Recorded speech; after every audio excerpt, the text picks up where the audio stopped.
How y'all doing? Facts with Ghost of Podcast, DJ Laudy, Daudy. Today's short this segment is going to detail a rumor that's been circulating in sports media this morning regarding Kevin Stefanski, and it's a belief that he's sabotaging Shedeur Sanders' career at this point. I would have to say the sabotaging part is a little excessive, but the eye test clearly states, in my opinion, that, yeah, it looks like a sabotage. Simply because, again, there was not really no quarterback competition, first and foremost. The Browns already knew who was going to start, Joe Flacco. And they already knew who the second QB on the depth chart was going to be, and that's Dillon Gabriel.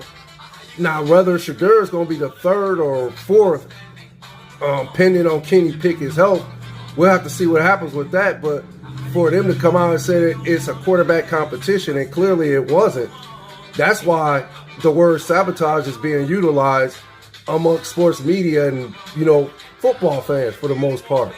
It does look like a sabotage. If you watch the Rams game, Joe Flacco got, first team reps. And then Dillon Gabriel, I believe, got first team reps too. But I think Dillon Gabriel was put in a position to succeed because of how he was put in positions to throw the football and, throw it with accuracy and pretty much pocket presence and so forth. And yeah, he got a touchdown first in his career last game, preseason game.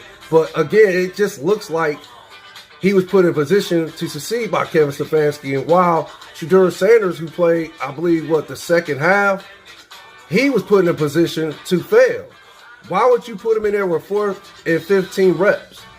And then he was taken out of the game during a 2-minute situation where why was he not put in there to try to see what he could showcase in a 2-minute drill?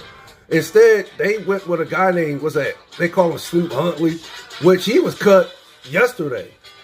So why would you give reps to this guy, give him a 2-minute drill, and he clearly was not going to be on the roster? So that's why, to some, or if I want to say many football fans and sports analysts, this is why it looks like a sabotage. Even though I'm not going to go on record and say, yeah, Kevin Stefanski is sabotaging Shedeur Sanders' career, but it does look like a sabotage. That's really what it looks like. That's all I can report. Facts when it goes to podcast. DJ Laudy, Daudy. Likes I appreciate, views I appreciate more. Like this segment. Hit the like, subscribe button. You and your families take care. Stay blessed, safe. One love. Later.